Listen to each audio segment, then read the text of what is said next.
ఆడబిడ్డలకు staff nurse ఉద్యోగాలు మేమొచ్చి ఉద్యోగాలు ఇచ్చినాం. నీ బిడ్డను నిజామాబాద్ ఎంపీలా బండకేసి కొడితే తండ్రిగా నీకు దుఃఖం పొంగుకొచ్చింది. నీ బిడ్డకెంబడే శాసన మండలిలో మళ్ళీ పదవి ఇచ్చినావు, కానీ గా ఆడబిడ్డలకు స్టాఫ్ నర్సు ఉద్యోగాలు ఇచ్చినవా? గది నీ నీతి, నీ జాతి. మరి మేము 7,000 ఉద్యోగాలు స్టాఫ్ నర్సులు ఇచ్చినాం. ఇవాళ నీ అల్లుని నీ కొడుకుని మంత్రిని చేసుకున్నాం.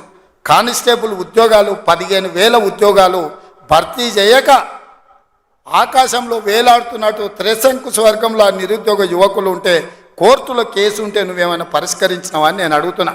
అందుకే మేము వచ్చిన ఎంబడే హోంశాఖ నా దగ్గరనే ఉంది.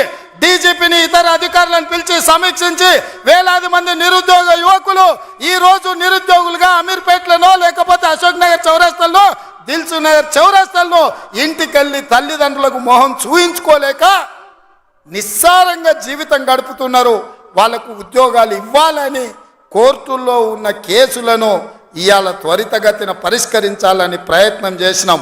నువ్వు ఎంత అడ్డం పడ్డా, నువ్వు ఎంత గగ్గోలు పెట్టినా, బిల్లా రంగాలు మమ్మల్ని ఎన్ని శాపనార్థాలు పెట్టినా 15 రోజుల్లో 15,000 కానిస్టేబుల్ పోస్టులు భర్తీ చేసే బాధ్యత, 15 రోజుల్లో 15,000 కానిస్టేబుల్ పోస్టులు భర్తీ చేసే బాధ్యత మా మంత్రివర్గం తీసుకుంటుంది. మాది బాధ్యత అని చెప్పి నేను ఈ వేదిక మీద నుంచి మాట ఇస్తున్న మిత్రులారా,